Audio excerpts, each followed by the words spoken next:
Bismillahirrahmanirrahim. Assalamualaikum warahmatullahi wabarakatuh. Allahumma sholli ala sayyidina Muhammad ala ali sayyidina Muhammad. Alhamdulillah kita berjumpa lagi pagi hari ini, pagi yang begitu cerah. Tadi kita disuguhin pisang, enak sekali ya. Pisang dari hasil kebun sendiri yang ada di depan kita.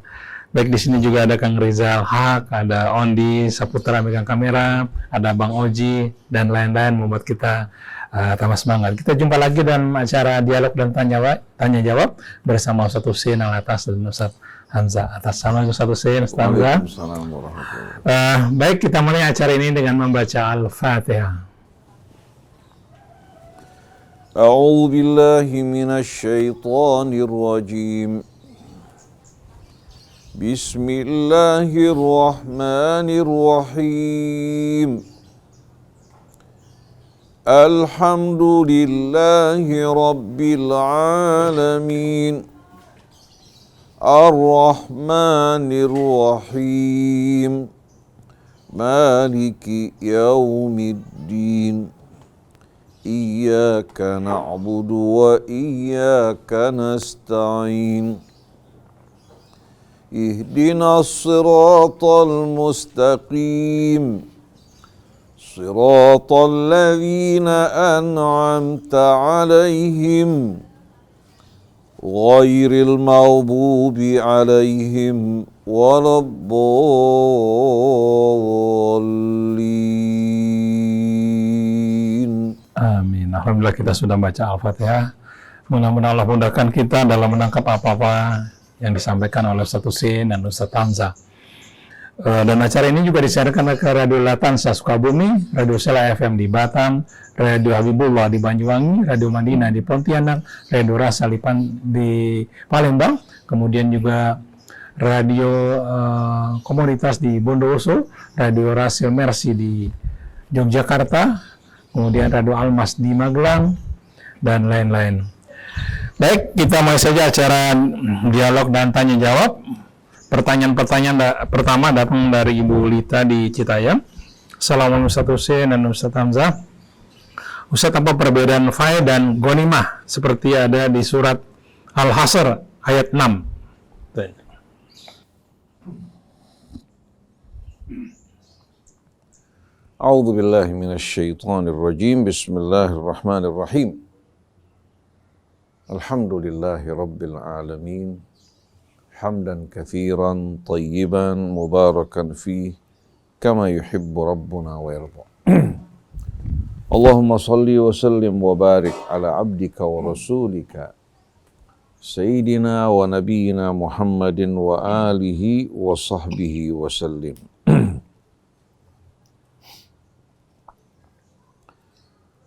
Subhanaka la ilma lana illa ma 'allamtana innaka antal alimul hakim. Wala haula wala quwwata illa billahil aliyyil azim. Rabbana zidna ilman wa alhiqna bis salihin waj'al lana lisana sidqin fil akhirin. Waj'alna min warathati jannatin na'im. Wala tukhzina yawmaddin. Yawma la yanfa'u malun wala banun illa man atallaha biqalbin salim. Allahumma allimna ma yanfa'una wanfa'na bima 'allamtana. Allahumma inna na'udzubika an nadhilla aw nudhal aw nazilla aw nuzal aw nadhlima aw nudlama aw najhala aw yujhala 'alaina. Amma ba'du, ikhwan akhwat pendengar pemirsa radio TV Silaturahim yang dirahmati Allah. Alhamdulillah, pagi hari ini bersama-sama kita dapat melanjutkan kembali kajian kita, renungan kita, dialog kita di bawah naungan Al-Quran Al-Karim. Semoga Allah Subhanahu wa Ta'ala memudahkan kita untuk memahami ayat-ayat kitabnya, mengamalkan bimbingan dan petunjuknya seiring seirama dengan tuntunan Nabi kita Muhammad SAW yang Allah jadikan sebagai suri tauladan yang sebaik-baiknya bagi kita semua.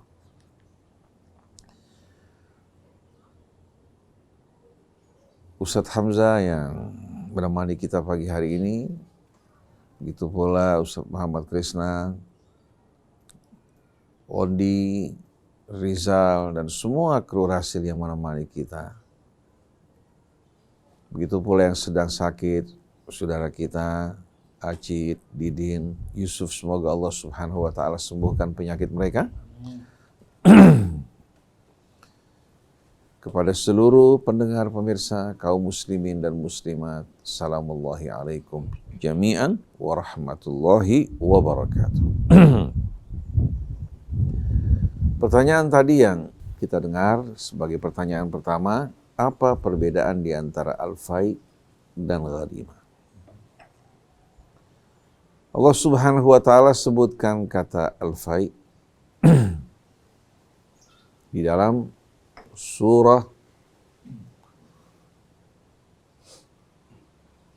Al-Hasyr kalau tidak salah. Wa ma afa Allahu ala rasulihi minhum fama awjaftum alaihim min khailin wala rikab walakinna Allah yusallitu rusulahu ala man yasha wallahu ala kulli syai'in qadir. Ma afa Allahu ala rasulihi min ahli al-qura falillahi walil rasul walidil qurba wal yatama wal masakin wabnis sabil kai la yakuna dulatan bainal aghniyai minkum wa ma atakumur rasulu fakhudhu wa ma nahakum anhu fantahu wattaqullaha innallaha syadidul iqab. Sedangkan kata ghanimah kita jumpai dalam suratul Anfal. Allah berfirman, wa'alamu anna ma ghanimtum min syai'in fa anna lillahi khumusahu walir rasuli walidil qurba wal yatama wal masakin wabnis sabil.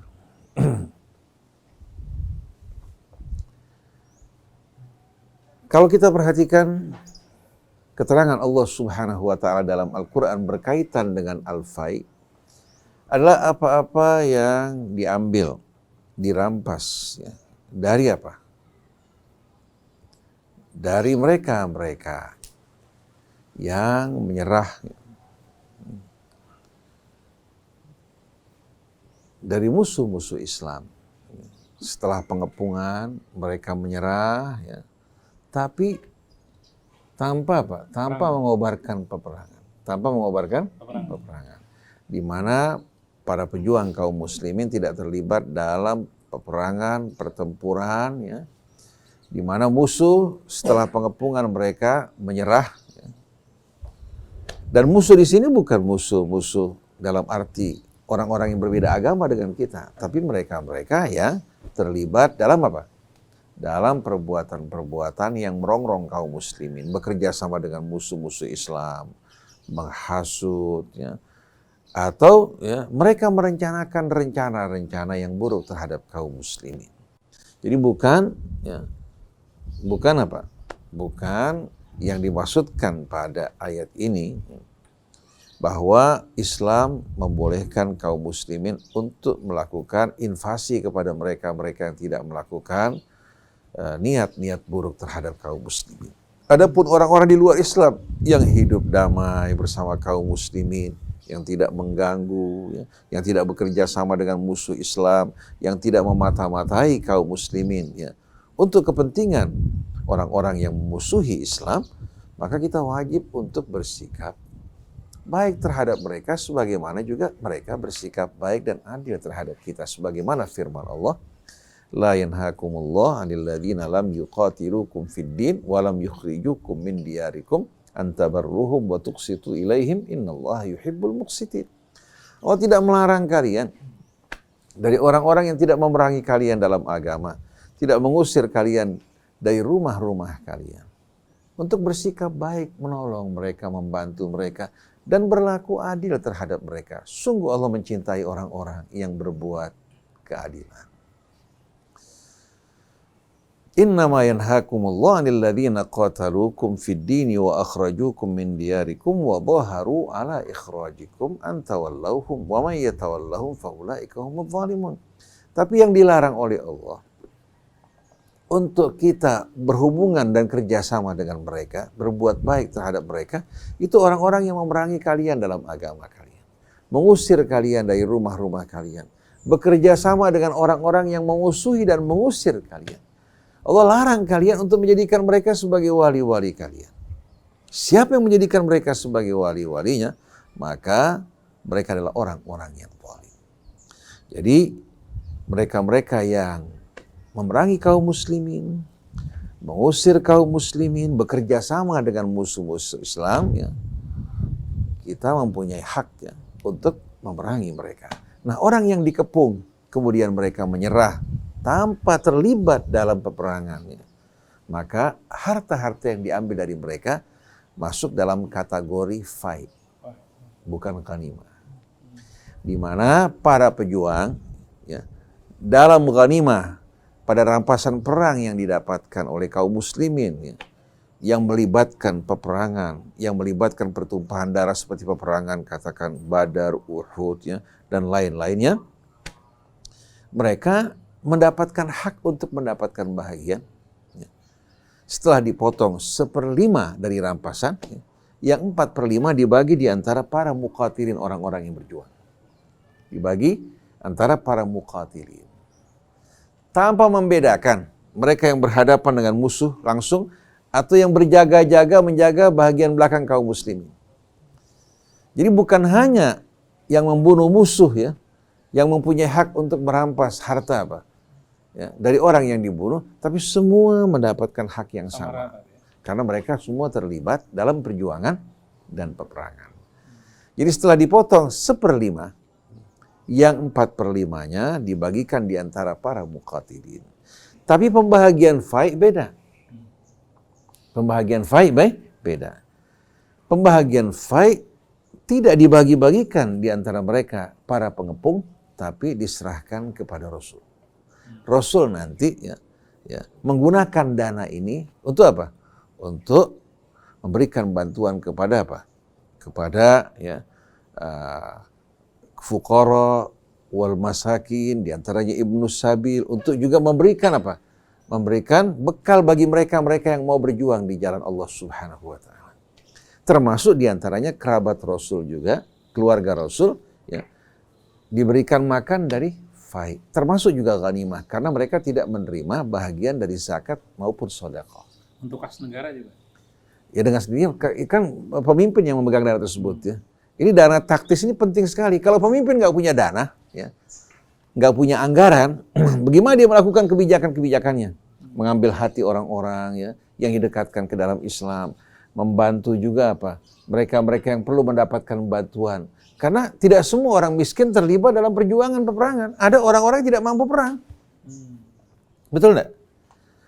Ada orang yang apa? Yang mengkhususkan diri untuk mempelajari ilmu. Dan mengajarkan ilmunya, memberikan peringatan kepada kaumnya. Itu mereka-mereka tidak apa? Tidak dilibatkan dalam peperangan. Untuk apa?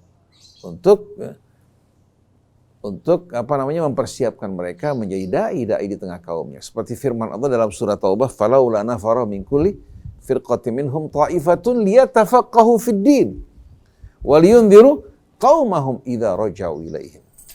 Jadi maksudnya jangan semuanya berperang, pembagian tugas harus dilakukan. Ada orang yang mengkhususkan diri untuk mempelajari ilmu, ya, mempelajari ayat-ayat Allah, petunjuk Rasulnya, kemudian mereka berperan untuk memberikan peringatan, pengajaran kepada kaumnya. Jadi Allah sebutkan mengenai fai ini, ya, wa ma afa Allahu ala rasulihi minhum fama aujaftum alaihi min khailin wala rikab. Apa-apa yang Allah Subhanahu wa taala berikan sebagai fai kepada Rasulnya, ya, minhum ya, dari mereka-mereka yang dikalahkan ini, itu apa-apa yang didapatkan tanpa kalian menggerakkan apa? Menggerakkan apa? Onta kalian, kuda kalian untuk berperang. Fama wajaftum alaihi min khailin wala rikab. Walakinnallaha yusallitu rusulahu ala man yasha. Tapi Allah Subhanahu wa taala ya, yang memberikan kekuasaan kepada Rasulnya terhadap siapa-siapa yang Allah kehendaki. Allah Maha Kuasa atas segala sesuatu. Maka berkaitan dengan harta ini tidak dibagi-bagikan di antara mereka yang berperang, tapi Allah sebutkan pada ayat berikutnya, Ma'afa Allahu ala rasulihi min ahlil qura. Apa yang Allah subhanahu wa ta'ala berikan sebagai faid kepada Rasulnya dari penduduk-penduduk kampung, penduduk-penduduk kota. Falillah. Maka sahamnya apa? Untuk Allah. Untuk Allah dengan sendirinya Allah tidak butuh sesuatu. Tapi untuk perjuangan di jalan Allah. Ini merupakan dana taktis yang disiapkan untuk para pemimpin diantaranya. Falillahi walir rasul. Juga untuk Rasul. Dengan sendirinya untuk Rasul. Coba perhatikan bagaimana kehidupan Rasul. Rasul tidak memperkaya diri, tidak bersenang-senang menggunakan dana tersebut. Ya. Walidil qurba, dan untuk kerabat Rasul. Karena Rasulullah, ya, Rasulullah tidak berdagang, sibuk dalam perjuangan, ya, menyampaikan risalah Allah. Maka kerabatnya seperti anaknya, keluarga-keluarganya, ya, dengan sendirinya apa? Allah subhanahu wa ta'ala berikan, ya, saluran faid untuk mereka. Tapi tidak semuanya. Untuk kebutuhan mereka dan kecukupan mereka. Dan saksikan bagaimana Sayyidah Fatimah putri Rasul hidup dalam kesederhanaan. Merawat anaknya, kemudian menggiling gandum sendiri. Hidup dalam keadaan yang amat sederhana. Walidil qurba, kemudian waliyatama wal masakin. Untuk anak-anak yatim, orang-orang miskin. Wabnis sabil, juga untuk ibnu sabil. Lalu Allah jelaskan pembahagian ini. Kaila yakuna dulatan bainal aghniya'i minkum. Agar harta ini tidak apa? Tidak hanya dimonopoli untuk orang-orang yang kaya di antara kalian. Jadi pembahagian warisan, pembahagian zakat, pembahagian juga apa? Faid. Itu tujuannya semua untuk tidak membuat harta dimonopoli oleh satu kaum hingga mereka akhirnya mengendalikan manusia melalui semua ini. Tapi dia sudah sampai ke medan perang belum? Siapa? Kan mereka mengepung. Mengepung. Tapi tidak terlibat dalam peperangan. Tidak terlibat dalam peperangan. Tapi kalau ghanimah sebaliknya. Kaum muslimin terlibat dalam peperangan. Nyawa mereka terancam. Ya. Mereka juga bisa mengalami luka-luka. Mengalahkan musuh mereka. Sesuai dengan usaha mereka. Allah berikan bahagian mereka. Nah kalau seandainya faid pembahagiannya sama dengan ghanimah. Kesian mereka-mereka yang nggak mampu untuk berperang. Betul enggak? Kesian mereka-mereka yang nggak mampu. Kemudian bagaimana Rasulullah membiayai, ya, perjuangannya untuk membiayai orang-orang yang tidak punya kemampuan untuk berjuang. Begitu juga mendekatkan hati orang-orang, ya, ke dalam Islam. Oleh karena itu saksikan Rasulullah coba. Dia membagikan onta untuk sebagian kalangan, membagikan kambing, membagikan ini dan lain sebagainya. Ya, itu merupakan apa-apa yang Allah subhanahu wa ta'ala serahkan sebagai saham Rasul tanpa mengganggu saham-saham orang-orang yang berjuang di jalan Allah subhanahu wa ta'ala. Itu keindahan Islam. Keindahan Islam yang luar biasa. Nah kalau para pemimpin kita yang berjuang di jalan Allah subhanahu wa ta'ala, mereka punya dana taktis seperti ini, mereka nggak harus apa? Nggak harus mengemis. Tapi bukan berarti harus mengobarkan perang. Jadi seolah-olah umat Islam hidup dari apa? Dari peperangan, tidak. Tapi kan bisa umat Islam mengeluarkan dana, ya, yang Allah subhanahu wa ta'ala, ya, wajibkan atas mereka, di mana dana ini, ya, dibagi sebagai dana taktis untuk memberikan dukungan bagi para pemimpin dan gerakan dakwah. Dan para pemimpin bukan hanya terbatas kepada apa? Kepada presiden, ya, tapi juga berlaku kepada mereka-mereka yang menangani urusan ini. Oleh karena itu kalau seandainya pemerintahan kita Indonesia ingin menangani dana-dana yang memang disiapkan oleh apa? Oleh Islam, ya, sebagai dana untuk menjadi solusi bagi umat, seharusnya mereka menerima Islam secara utuh. Jangan dana wakaf mereka mau ambil alih, dana haji juga mereka mau tangani, zakat mereka mengurus, tapi menolak apa? Menolak sebahagian besar tuntunan Islam, beriman kepada sebahagian, menolak sebahagian yang lain. Oleh karena itu yang berhak menangani urusan wakaf, zakat dan haji seharusnya apa? Seharusnya adalah ulul amri yang menangani urusan agama dan kaum muslimin. Saya bertanya, kira-kira pemerintah ikut terlibat gak dalam dana gereja? Terlibat gak? Dana gereja, baik itu Katolik, Protestan, terlibat gak? Gak terlibat sama sekali. Tapi kenapa? Ya, dana yang Allah subhanahu wa ta'ala persiapkan untuk kesejahteraan kaum muslimin, pemerintah terlibat. Kan aneh luar biasa. Pemerintah kan, kita tahu pemerintah, mereka punya apa? Punya keluasan dari hasil-hasil bumi seperti tambang, hutan, kekayaan laut. Pemerintah bisa menangani masalah ini. Kenapa mereka tidak mengelola negara dengan cara yang baik? Karena ketidakmampuan mereka untuk menutupi anggaran, akhirnya mereka tutupi melalui hutang.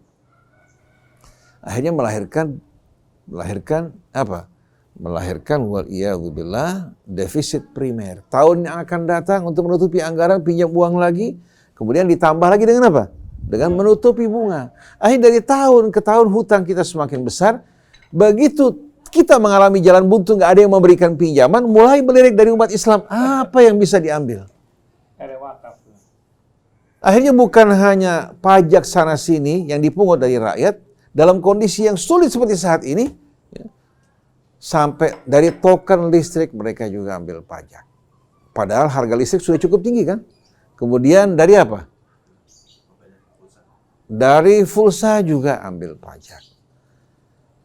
Jadi kalau kita perhatikan sama-sama, rakyat kita ini sebetulnya pada saat ini sedang mengalami kesusahan yang luar biasa. Lapangan pekerjaan ya, yang sulit, apalagi bagi mereka-mereka yang tadinya berdagang. Kalau mereka yang bekerja di pemerintahan, mungkin gaji mereka tetap terima. Tapi sebagian besar.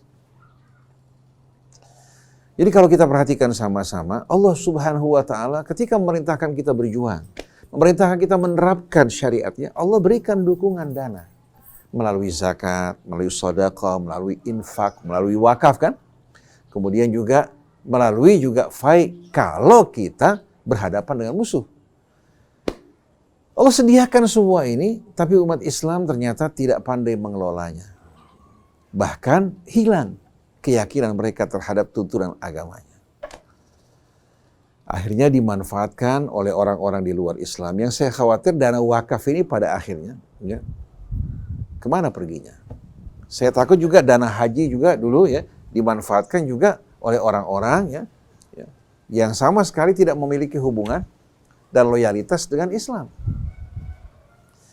Jadi umat Islam pada saat ini betul-betul telah jauh meninggalkan tuntunan agamanya. Kita berharap mudah-mudahan umat Islam menyadari bagaimana karunia Allah yang tak terhingga. Yang Allah Subhanahu wa Ta'ala anugerahkan melalui berbagai macam tataran aturan yang semuanya menunjang mendukung mereka untuk menjalankan agama mereka dengan terhormat dan mulia, bukan dengan jalan kerincing-kerincing meminta-minta di pinggir jalan untuk membangun masjid, membangun sekolah, teriak-teriak di masjid. Sedangkan hal ini tidak kita dengarkan sama sekali apa? Dari tokoh-tokoh gereja ketika mereka ingin membangun gereja mereka. Jadi bagaimana kita telah mempermalukan agama kita pada saat pemeluk agama yang lain justru apa? Mereka dengan terhormat ya, mereka menyampaikan dakwah mereka. Mereka juga membangun rumah-rumah ibadah mereka. Ini pelajaran buat kita semua. Oleh karena itu, zakat sebenarnya tidak terbatas hanya 2,5%.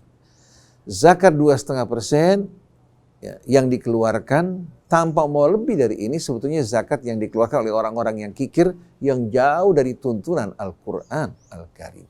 Padahal kita tahu, kita terikat dengan kontrak bersama Allah Subhanahu wa Ta'ala, inna salati wa nusuki wa mahyaya wa mamati lillahi rabbil alamin, la syarika lahu wa bidzalika umirt wa ana awwalul muslimin. Fadhil Ustaz untuk nambahkan. Bismillahirrahmanirrahim. Allahumma sholli wa sallim ala sayyidina Muhammadin wa ala ali sayyidina Muhammad. Jadi mengenai perbedaan antara ghanimah dengan al-fai sudah dijelaskan panjang lebar oleh guru kita. Tapi sedikit di sini saya ingin menyinggung hal lain yang sering juga dikaitkan dengan ini. Yang pertama, ini tadi wa'lamu annama ghanimtum, masalah ghanimah disebutkan dalam surah Al-Anfal. Al-Anfal sendiri itu dimaknai, diartikan dengan artinya ghanimah atau rampasan perang. Al-Anfal. Ada yang mengatakan Al-Anfal itu adalah ghanimah sendiri, tapi ada juga mengatakan Al-Anfal itu adalah ghanimah secara umum, kemudian dipecah ada ghanimah yang dihasilkan tadi seperti dijelaskan dalam satu peperangan, ada yang tanpa peperangan, artinya ketika berperang ternyata musuhnya kabur seperti itu dan meninggalkan harta rampasannya. Tapi juga jangan diartikan ya seperti Ustaz yang sudah katakan, kita harus jangan mengambil ayat sepotong-sepotong. Ada sebagian orang mengambil karena ingin merampok, ya dia kekurangan dana, dia ingin merampok, dia kemudian rampok di orang yang kafir, ya, toko emas misalnya, toko emas Cina, dibilang ini adalah fake, ya, seperti itu. Ini adalah harta fake, kata harta rampasan. Ini namanya mengambil ayat Quran untuk kepentingan dirinya sendiri atau kelompoknya.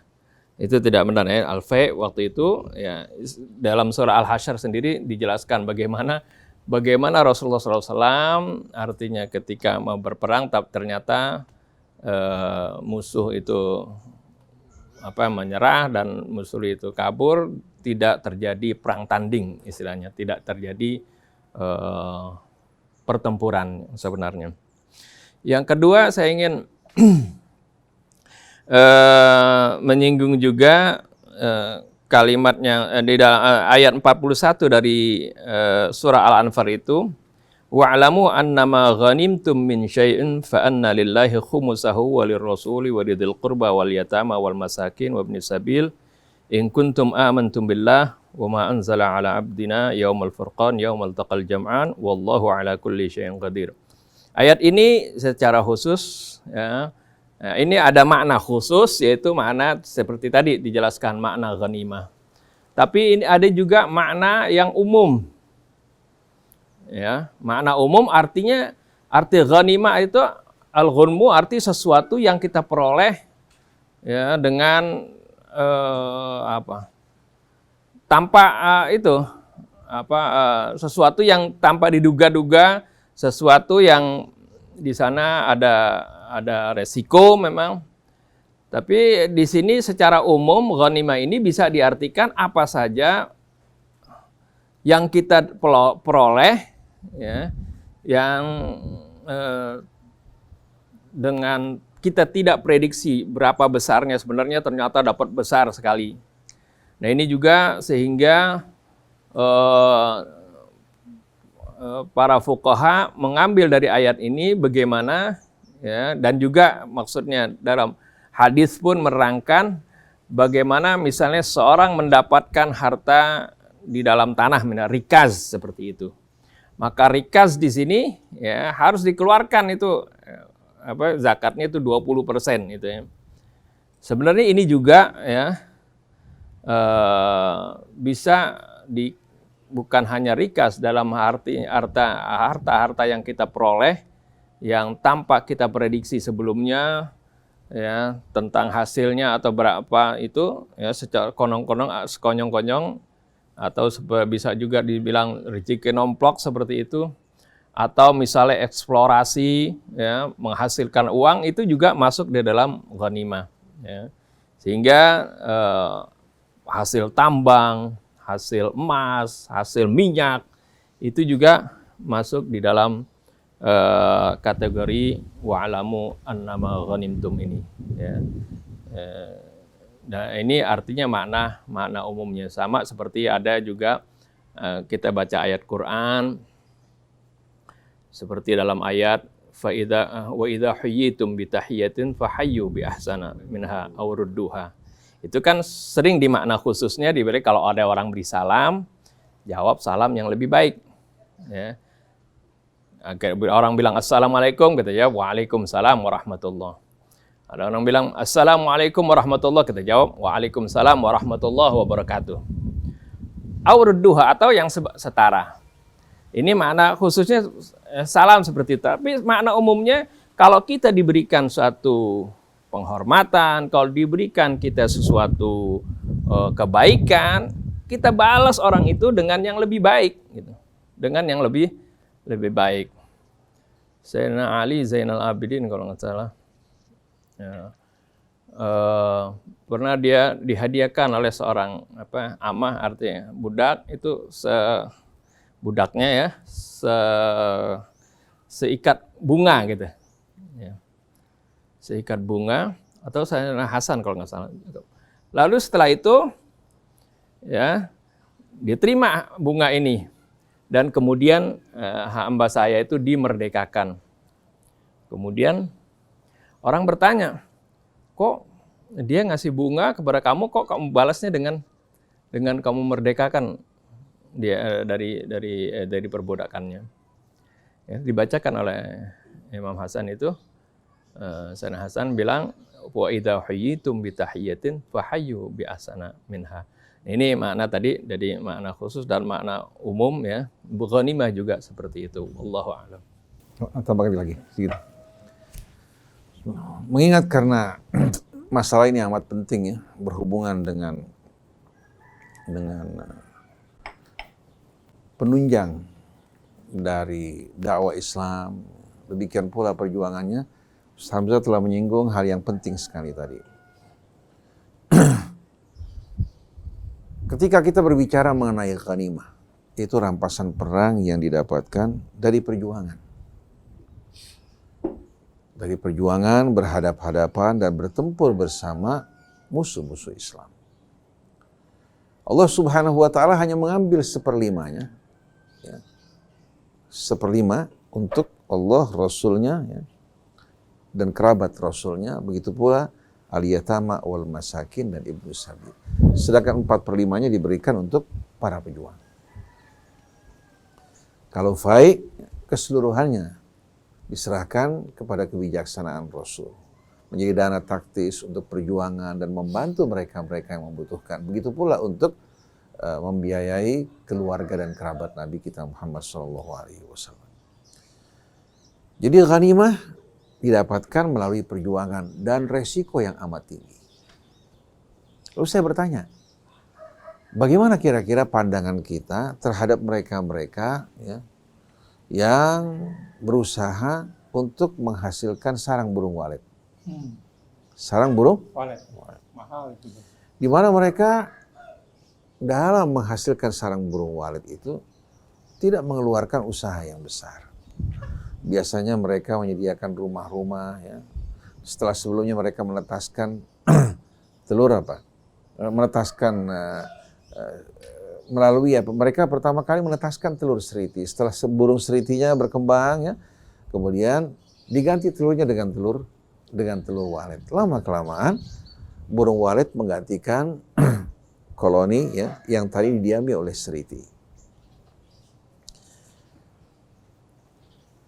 Mereka menyediakan air untuk kebutuhan burung-burung tersebut. Tidak lama kemudian burung walet tersebut menghasilkan sarang. Kalau Allah Subhanahu wa ta'ala kehendaki, Allah bisa pindahkan burung-burung tersebut ke tempat lain. Seperti yang terjadi semenjak terjadi apa? Semenjak terjadi ledakan lumpur Sidoarjo hingga membuat daerah Pasuruan, daerah Bangil, dan sekitarnya yang tadinya penuh dengan sarang burung walet disebabkan karena aroma gas, banyak burung-burung yang meninggalkan tempat tersebut dan hijrah ke tempat lain. Hingga Bangil, Pasuruan yang merupakan daerah ya, penghasil sarang burung walet yang mahal nilainya, ternyata sebagian besar telah pergi. Dan pengusaha-pengusahanya pun mengalami gigit jari. Karena kebanyakan dari mereka tidak mengeluarkan apa? Kewajiban yang Allah wajibkan atas mereka. Nah, seandainya orang-orang yang berjuang di jalan Allah dengan resiko kematian, paling sedikit luka-luka, ya, dan juga mereka pergi dari rumah mereka mempersiapkan kendaraan mereka, senjata mereka, baju besi mereka. Mereka ketika mendapatkan rampasan perang, sebelum dibagi-bagikan di antara mereka, dikeluarkan seperlimanya untuk Allah, Rasulnya, dan orang yang disebutkan dalam pembahagian ghanimah. Lalu kita bertanya, lalu bagaimana mereka yang mendapatkan sarang burung walet? Kira-kira kalau orang yang beresiko, berperang, taruhannya nyawa, atau paling tidak luka-luka dan cacat, harus mengeluarkan 20%. Lalu bagaimana mereka-mereka yang mendapatkan karunia Allah Subhanahu wa ta'ala, menikmati hasil sarang burung walet, apakah pantas kalau mereka mengeluarkan 2,5%? Nah, sebelum pendapatan bersih tersebut ya, mereka nikmati, 20%-nya dikeluarkan menjadi saham yang Allah sebutkan dalam ghanimah. Di samping sarang burung walet, kita temukan contoh ya, keuntungan-keuntungan yang didapatkan dari profesi. Banyak para fuqaha dari ahli fikih kita yang menetapkan zakat profesi. Setelah dipotong untuk kebutuhannya, dikeluarkan 2,5%. Jadi katakan seorang mendapatkan 10 juta rupiah, biaya hidupnya 5 juta rupiah, maka ya dikeluarkan 2,5% dari 5 juta rupiah. Bandingkan dengan mereka-mereka yang berjuang di medan perang. Mereka berjuang di medan perang, dari rampasan perang yang mereka dapatkan dikeluarkan 1/5-nya, sedangkan mereka mengeluarkan 2,5% dari mana? 2,5% dari net. Setelah mereka mengeluarkan biaya mereka, sedangkan dalam rampasan perang dikeluarkan dari bruto. Betul tidak? Jadi bagaimana umat Islam akan maju dengan apa? Dengan keadaan mereka yang seperti ini, kikir. Untuk urusan dunia mereka karim, untuk pesta-pesta, untuk ulang tahun, mereka keluarkan dana yang begitu besar, tapi untuk perjuangan mereka hanya siap mengeluarkan 2,5%. Apakah dengan 2,5% mereka akan membeli akhirat mereka? 97,5% mereka beli dunia mereka, dengan 2,5% mereka ingin beli akhirat mereka. Di mata mereka, akhirat jauh lebih murah daripada dunia mereka. Ini yang Allah gambarkan, alladzina yastahibbunal hayatad dunya al-akhirah. Mereka yang amat-amat mencintai kehidupan dunia melebihi kecintaan mereka kepada akhirat. Jadi kalau seandainya orang bertanya, mengapa kaum muslimin mundur, orang di luar Islam maju? Salah satu sebabnya mereka karim untuk agama mereka, kita kikir untuk agama mereka. Mereka karim untuk membantu sesama saudara mereka, sedangkan kita kikir untuk membantu apa? Saudara-saudara kita yang seiman dengan kita. Jadi rahmat Allah Subhanahu wa ta'ala sementara waktu tertahan dari mereka, Allah pindahkan kepada orang-orang di luar Islam, karena mereka masih memiliki rasa rahmat yang lebih dibandingkan umat Islam yang tidak memiliki rasa rahmat. Padahal Allah mengatakan, Muhammadun Rasulullah walladzina ma'ahu asyidda'u wal kufar ruhama'u bainahum. Sekarang keadaan ini terbalik. Orang-orang Islam ya, lebih akrab dekat dengan orang-orang di luar Islam, bekerja sama bersama mereka, tapi terhadap sesama kaum muslimin hanya karena perbedaan organisasi, perbedaan ormas, hanya karena perbedaan madhab, mereka saling membelakangi. Bahkan ada rasa bahagia kalau orang-orang yang berbeda madhab dengan mereka dianiaya atau disakiti. Jadi yang di hati mereka bukan lagi kecemburuan terhadap Islam, tapi mereka dikuasai oleh kefanatikan yang membutakan mereka. Jadi makna ghanimah sebetulnya meluas, bukan hanya sebatas apa yang didapatkan dari rampasan perang, tapi apa-apa yang kita dapatkan, apa yang kita dapatkan dengan mudah, yang Allah Subhanahu wa ta'ala sediakan dari nikmat karunia, termasuk diantara kekayaan yang terdapat di bumi, hasil tambang seperti emas, perak, nikel, timah, ini semua Allah sediakan.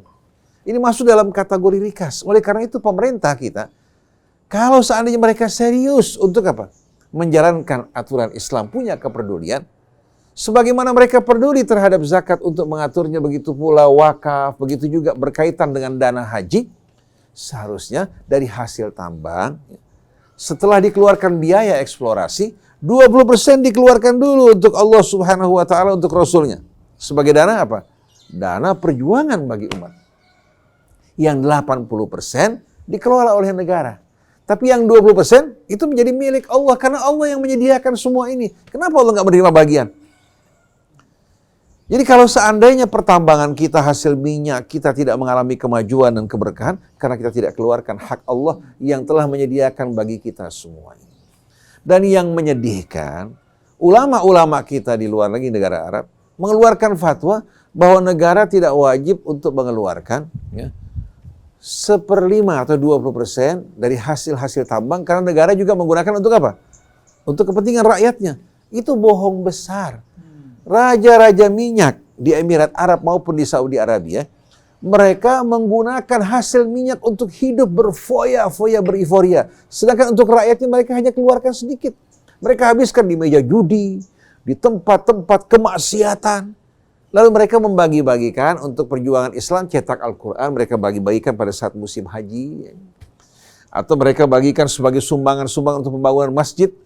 Apa yang mereka dapatkan jauh lebih dahsyat.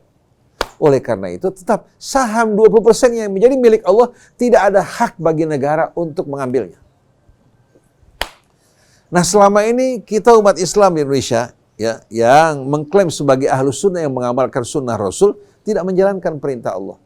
Sedangkan orang-orang yang mereka kecap sebagai apa? Sebagai pengikut Syiah di Iran, sampai saat ini negara mengeluarkan 20% dari hasil tambang mereka. Bukan dikelola oleh negara, tapi dikelola oleh apa? Lembaga-lembaga ya, yang apa? Yang memang menekuni apa? Lembaga-lembaga yang mewakili apa? Yang mewakili betul-betul kepentingan umat Islam. Jadi yang menangani masalah ini bukan negara. Jadi negara mengeluarkan dari hasil katakan gasnya, dari hasil minyaknya 20%.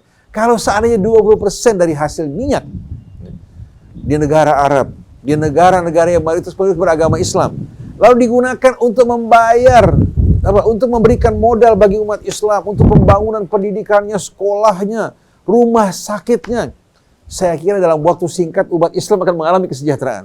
Lalu kalau digunakan untuk membayar hutang luar negerinya, dari dana tadi bisa membantu untuk melunasi hutang luar negeri. Tapi yang terjadi karena kita ingkar pada Allah, akhirnya walaupun di depan kita terdapat kekayaan yang melimpah ruah, Allah Subhanahu wa ta'ala halangi kita untuk menikmatinya.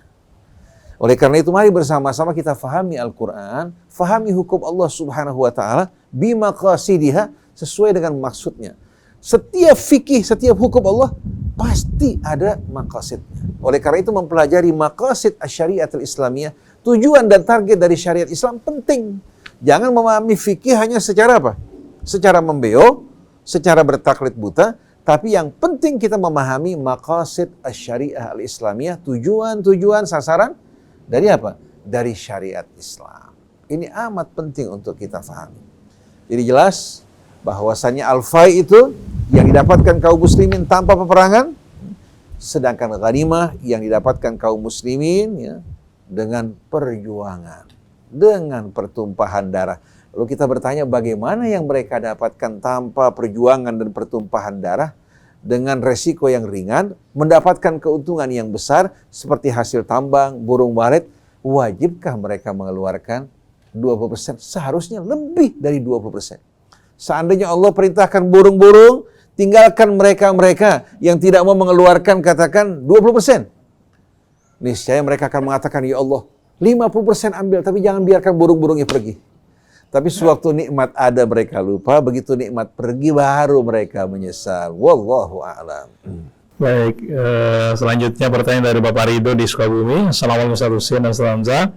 Di surat Al-A'raf ayat 158 dikatakan berimanlah kepada Allah dan Rasulnya yaitu Nabi yang ummi. Apakah ummi di sini bersifat permanen? Bukankah Nabi pernah berkirim surat kepada Raja Najasyi juga kepada Romawi untuk mengajak kepada Islam? Demikian pertanyaannya. Bismillahirrahmanirrahim. Allahumma shalli wa sallim ala sayyidina Muhammadin wa ala sayyidina Muhammad. Mengenai al-ummi di sini sering kita selalu mengatakan bahwasanya Nabi kita itu buta huruf, ya. Arti secara total seperti itu. Dan padahal ini sering kita baca, ayatnya ada, ya. Doa kunut juga suka wa sallallahu ala sayyidina Muhammadin nabiyil ummi diakhiri seperti itu. Ini dipahami ya Nabi yang buta huruf. Padahal kalau kita baca runut dalam Al-Quran, makna ummi di sini memiliki beberapa arti. Ya, makna ummi di sini memiliki beberapa arti. Kata al-ummi, ya memang secara akar katanya dari kata ibu. Ya. Arti al-ummi artinya itu dikategorikan seperti seorang yang baru dilahirkan dari rahim ibunya. Jadi kata ummi ini mengandung arti juga yaitu orang yang masih bersih, masih suci, belum terkontaminasi oleh berbagai pengetahuan dari luar seperti itu. Al-ummi. Nah ini juga diartikan ya di dalam Al-Quran disebutkan bahwasanya orang-orang Arab itu yang belum atau yang tidak pernah mendapatkan kitab samawi disebut al-ummiyin. Ya, orang-orang al-ummi artinya orang-orang yang belum pernah mendapatkan pengajaran dari kitab-kitab samawi. Disebut al-ummiyin. Seperti orang-orang Yahudi bilang, laisa lana fil ummiyina sabil.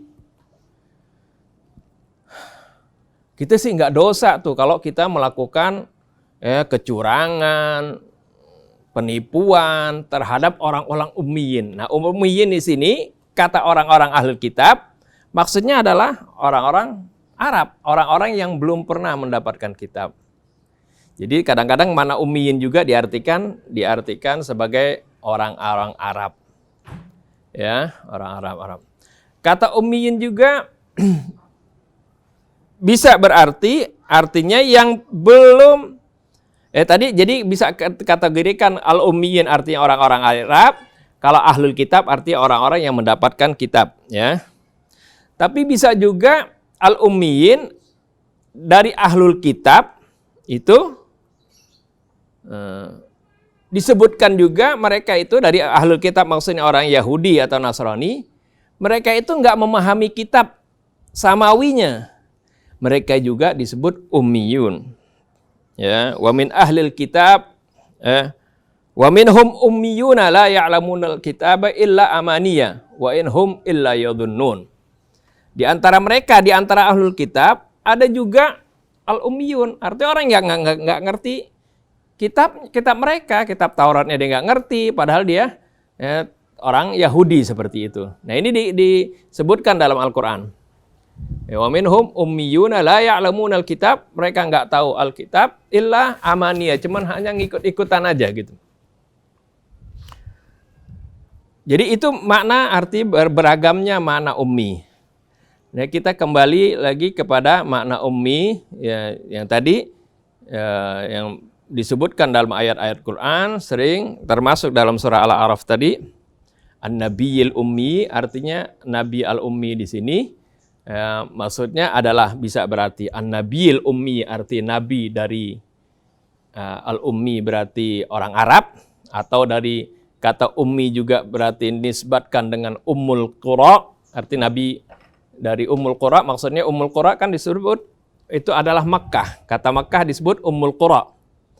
Ya, maksudnya nabi yang dilahirkan di kota Makkah, ya, makna nabiyul ummi ini.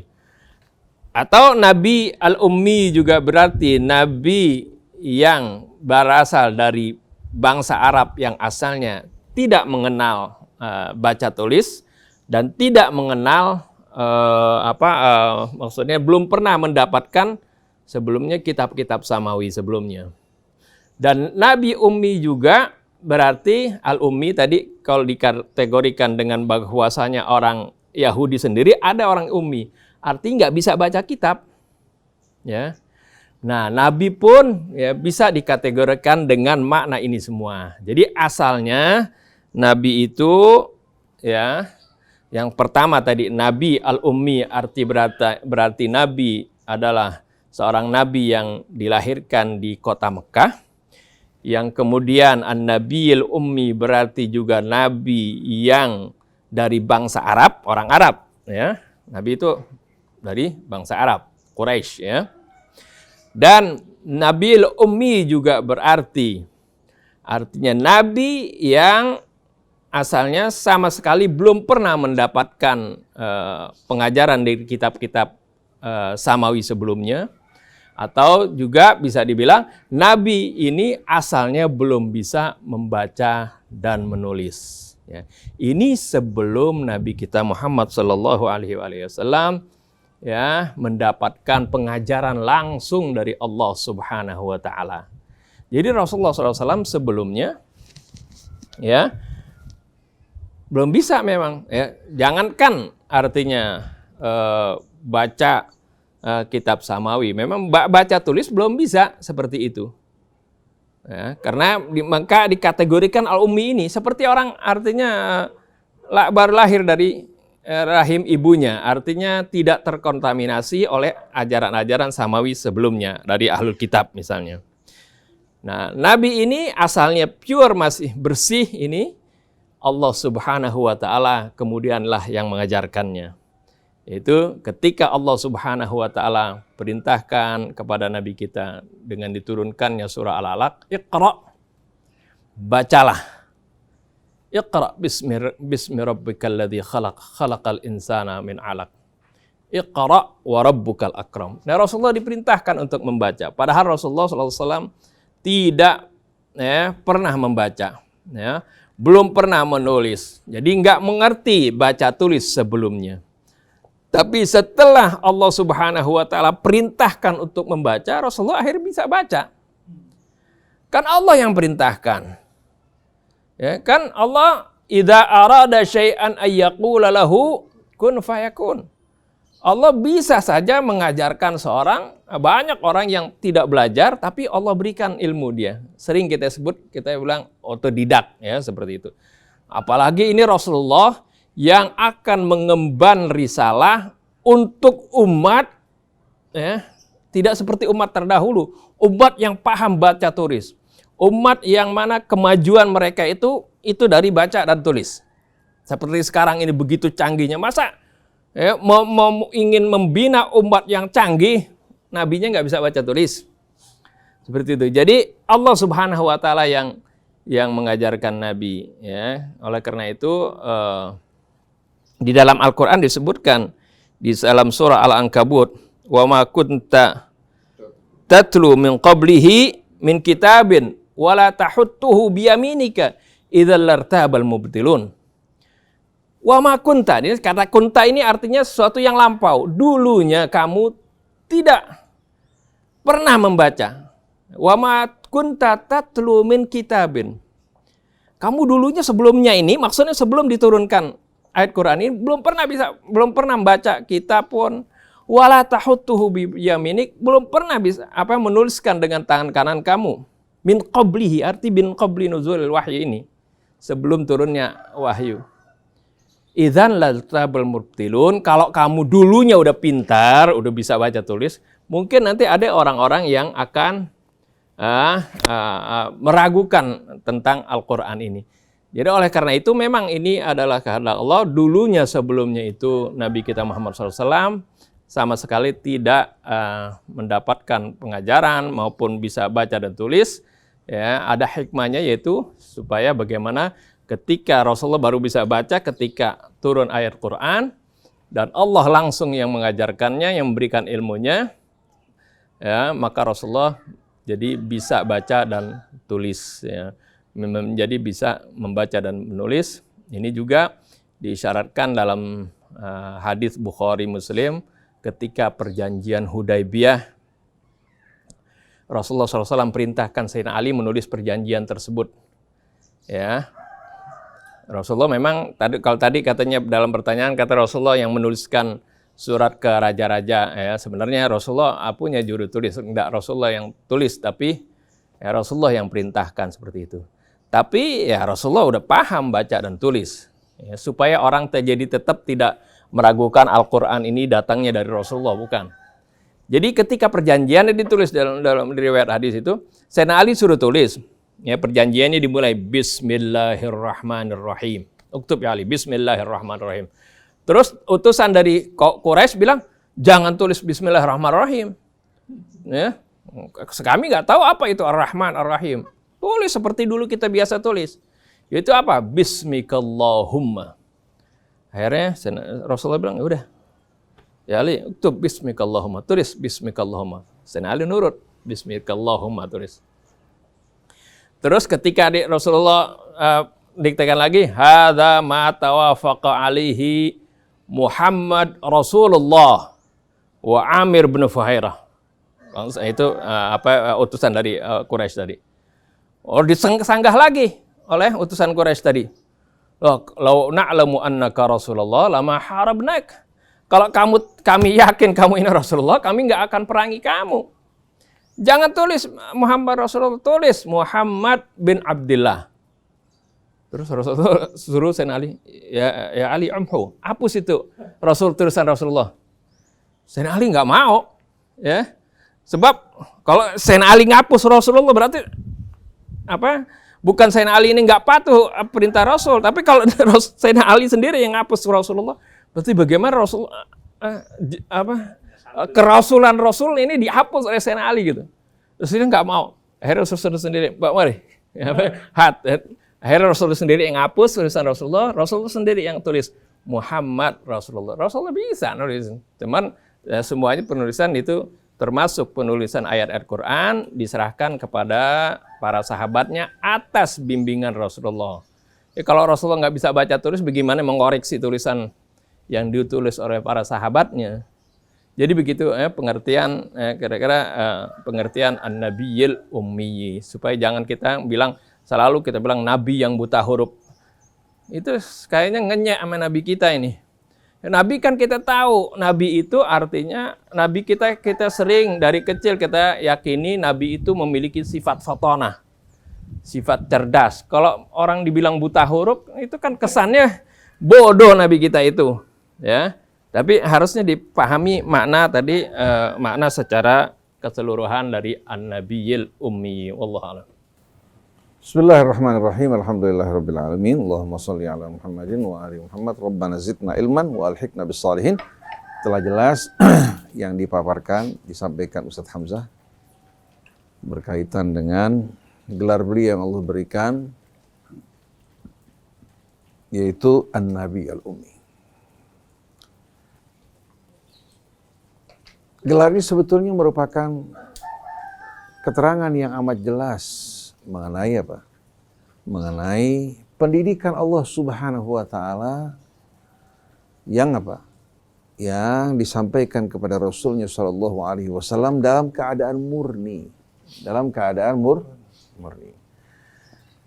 Nabi kita betul-betul walaupun telah tiba pada usia dewasa selama 40 tahun ketika menerima wahyu pertama kalinya, beliau tidak pernah sama sekali terkontaminasi oleh pendidikan-pendidikan kitab-kitab sebelumnya yang tidak murni lagi, yang sudah tercemar dengan tangan-tangan kotor, dengan apa-apa yang berasal dari ahli kitab yang telah mencampurkan di antara hak dan batil. Dia juga tidak dicemari oleh kebiasaan-kebiasaan yang dilakukan kaumnya dari penyembahan terhadap berhala. Dia tidak pernah sama sekali sujud di hadapan berhala. Tapi beliau ya, dengan bimbingan dari Allah Subhanahu wa taala secara langsung, sebagaimana bayi yang keluar dari rahim ibunya, dengan bimbingan, dengan penjagaan, pemeliharaan Allah Subhanahu wa taala dalam menjalankan agamanya, mengikuti sisa-sisa ajaran Ibrahim. Sisa-sisa ajaran Ibrahim yang Allah Subhanahu wa taala ilhamkan kepada Nabi kita Muhammad sallallahu alaihi wasallam.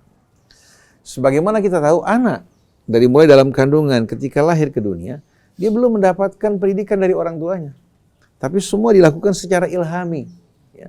Sebagaimana tawon yang membangun sarangnya. Sebagaimana tawon yang membangun sarangnya.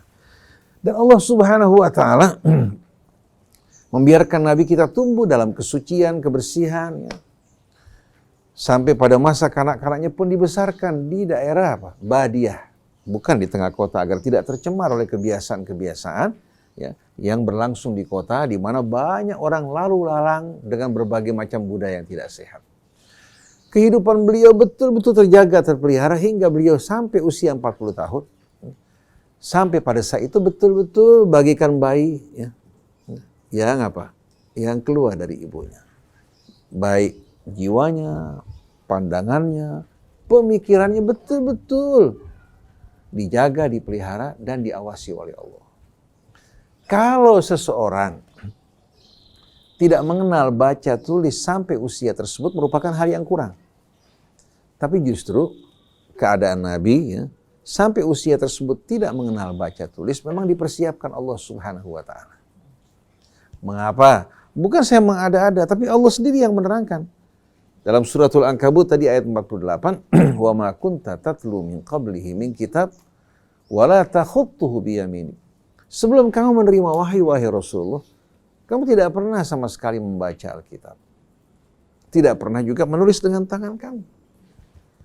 Karena kalau sampai kamu menguasai Alkitab, pernah membaca, pernah mengecap pendidikan, idzan lartabal mubtilun, mereka-mereka yang biasa hidup dalam kebatilan ini pasti akan meragukan kamu. Mereka akan mengatakan apa yang kamu bacakan jiplakan dari kitab-kitab kami. Cuma kamu lakukan perubahan sedikit. Nah, seperti yang Ustaz Hamzah tadi katakan, Allah gunakan kata wa ma kunta, sebelumnya kamu tidak mengenal Alkitab. Demikian pula menulisnya. Itu sebelumnya. Dan ini diperkuat dengan apa yang Allah terangkan dalam suratul Alaq. Sebagaimana dalam suratul Ankabut juga pada akhir surah Asy-Syura Allah berfirman, wa kadzalika auhayna ilaika ruhan min amrina. Demikianlah kami wahyukan kepadamu ruh dari sisi kami. Yang mengantarkan wahyu adalah Jibril yang dikenal dengan Ruhul Amin. Quran juga merupakan ruh yang menghidupkan jiwa orang-orang yang beriman. Ma kunta tadri mal kitabu walal iman. Sebelumnya engkau tidak mengenal Alkitab. Selama 40 tahun Nabi tidak pernah sama sekali bersentuhan dengan kitab-kitab suci sebelumnya. Walal iman, dan kamu tidak sama sekali apa? Memahami uraian keimanan sebagaimana yang diterangkan di mana? Baik dalam kitab sebelumnya, ya, tidak pernah sama sekali apa? Tidak pernah mengenalnya. Tapi Allah Subhanahu wa ta'ala berikan bimbingan petunjuk langsung kepadanya. Tapi ayat-ayat suci, ya, yang Allah turunkan sebelumnya, Nabi tidak pernah bersentuhan, bersenggolan bersamanya. Betul-betul dalam keadaan ummi seperti orang yang keluar dari rahim ibunya. Walakin ja'alnahu nuran, tapi kami jadikan Quran sebagai nur, nahdi bihi man nasya'u min ibadina. Kami berikan petunjuk bagi siapa yang kami kehendaki dari hamba kami, wa innaka la tahdi ila siratal mustaqim, dan engkau benar-benar memberikan petunjuk ke jalan yang lurus. Jadi Allah yang menjaga memelihara nabinya tetap dalam keadaan murni, tidak terkontaminasi. Kalau Nabi sebelumnya pernah membaca buku katakan filsafat, ya, atau katakan berbagai macam pandangan-pandangan mengenai keterangan para filosof sebelumnya mengenai alam metafisik, niscaya apa? Quran yang turun, ya, Quran yang turun akan bercampur dengan apa? Dengan doktrin-doktrin filsafat tersebut. Yang dikhawatirkan seperti keadaan saat ini, di mana umat Islam mempelajari Al-Quran, tapi bukan mempelajari Al-Quran dengan murni, tapi mengambil ayat-ayat Al-Quran untuk mendukung, membenarkan pandangan mereka, persepsi mereka sebelumnya. Begitu juga apa? Untuk membenarkan doktrin-doktrin madhabnya. Jadi tidak murni mengikuti Al-Quran, tapi Al-Quran disesuaikan, ya. Al-Quran digiring untuk menjadi pembenaran. Oleh karena itu umat Islam saat ini masing-masing kelompok mengatakan kami pengikut Quran dan Sunnah. Orang-orang Syiah juga mengatakan kami mengikuti Quran dan Sunnah. Tapi kenapa kok berbeda-beda, bertentangan dan berselisih, yang diikuti sama? Kalau rambu yang kita ikuti sama menuju ke kota Bandung, sampainya kemana? Bandung. Kalau menuju ke Surabaya, sampai ke Surabaya. Kok kenapa sampainya kok ada yang ke Bandung, ada yang ke Surabaya, ada yang ke Kalimantan? Ini menunjukkan apa? Bukan mengikuti rambu-rambu agama Allah sebagaimana adanya, tapi kita mengambil atau mengubah rambu-rambu agama Allah agar tidak sesuai dengan apa? Tujuannya. Tapi sesuai dengan hawa nafsu kita. Rambu yang menuju arah Sukabumi kita belokin. Yang ke Merak Sukabumi katanya. Akhirnya apa? Kita salah jalan. Yang kesian awam yang tidak tahu apa-apa. Salah jalan, mau pergi ke Bandung, sampainya ke Merak. Jadi masing-masing mengklaim mengikuti Quran dan Sunnah, tapi yang terjadi justru apa? Mereka bercerai-berai dan berselisih. Bukan Quran yang tidak jelas, hawa nafsu yang telah memecah belah mereka. Wa makhtalafal ladzina utul kitab illa min ba'di ma ja'ahumul ilmu baghiyan bainahum. Wa ma tafarraqal ladzina utul kitab illa min ba'di ma ja'atuhumul bayyinah. Jadi Allah Subhanahu wa taala telah mempersiapkan nabinya dalam keadaan murni sebelum menerima wahyu. Begitu datang wahyu pertama yang dibawa oleh Jibril, bismillahirrahmanirrahim, Iqra. Lalu dalam riwayat disebutkan ketika Nabi disuruh membaca, berarti ada sesuatu yang dibaca nggak? Ada nggak? Jibril menyodorkan sesuatu untuk dibaca. Nabi mengatakan, ma'ana biqari, saya tidak mampu untuk membaca. Dipeluk oleh Jibril hingga Rasulullah merasakan pelukan tersebut, ya. Dilepaskan kembali, kemudian Jibril mengatakan Iqra. Nabi mengatakan kembali ma'ana biqari. Kembali Jibril memeluk dirinya. Ini bukan sebuah ilusi, tapi apa? Sebuah kenyataan. Hingga Allah mengatakan fakana qaba qausaini aw adna. Qaba qausain bukan antara Allah dan Nabi, tapi antara Jibril dengan Rasulullah SAW.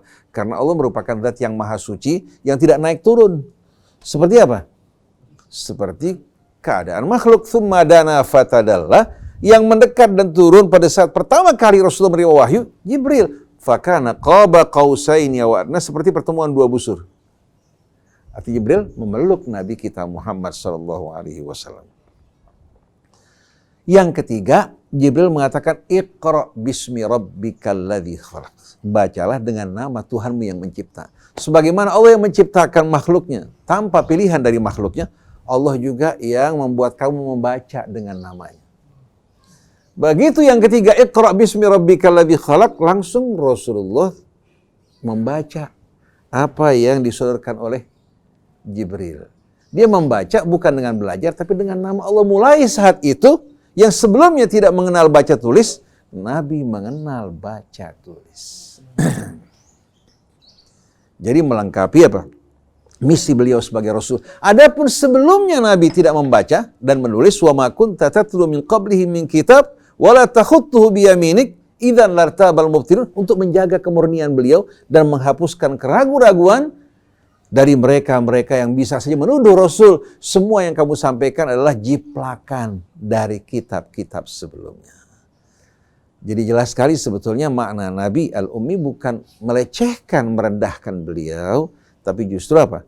Menambahkan bukti kebenaran yang datang dari Allah. Demikian pula menjamin bahwa Nabi tidak pernah bersentuhan dengan kitab sebelumnya. Apa yang disampaikan bukan merupakan apa? Pemahaman Nabi dari filsafat yang dibaca atau kitab-kitab, sama sekali tidak.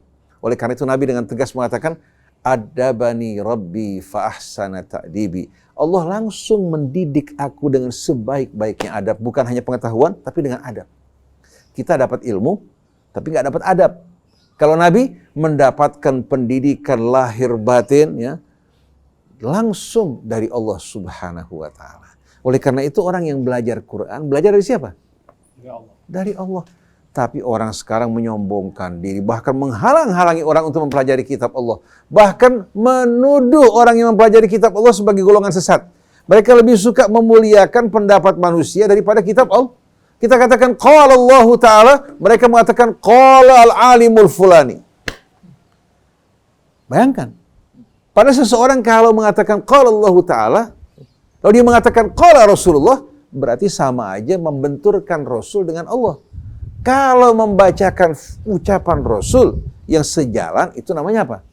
Menjelaskan Al-Quran. Tapi kalau membawa ucapan Rasul sebagai lawan Al-Quran, berarti dia mengada-adakan kebohongan atas nama Nabi kita Muhammad SAW. Jadi sebetulnya gelar tersebut merupakan kemuliaan bagi Nabi kita Muhammad SAW yang tetap murni, tidak pernah bersentuhan dengan berbagai macam pengetahuan, apalagi yang menyimpang dari doktrin-doktrin yang telah memecah belah para ahli kitab atau budaya tradisi kaum yang menyembah berhala. Beliau dalam keadaan murni hingga beliau langsung mendapatkan pendidikan dari Allah Subhanahu wa Ta'ala. Saya kira mengingat waktu, mungkin sampai di sini. Subhanakallahumma wa bihamdik, asyhadu an la ilaha illa anta astaghfiruka wa atubu ilaik, wal afu minkum. Wassalamualaikum warahmatullahi wabarakatuh. Waalaikumsalam warahmatullahi wabarakatuh. Alhamdulillah, Ustaz Husein, Ustaz Hamzah. Demikian tadi Iwan Anad, acara dialog dan tanyanya bersama Ustaz Husein dan Ustaz Hamzah. Terima kasih untuk Anda yang sudah kirim pertanyaan dan juga yang belum pertanyaan dijawab, mohon maaf. Insya Allah pada minggu depan akan dijawab. Mudah-mudahan apa yang tadi disampaikan bermanfaat. Saya Muhammad Krisna, Rizal Ahak, kemudian Yusuf Subangkit, kemudian Anis Mu'adim dan Fahri, juga On di Saputra Rahman pamit. Wabillahi taufiq wal hidayah. Assalamualaikum warahmatullahi wabarakatuh. Waalaikumsalam. Alhamdulillah.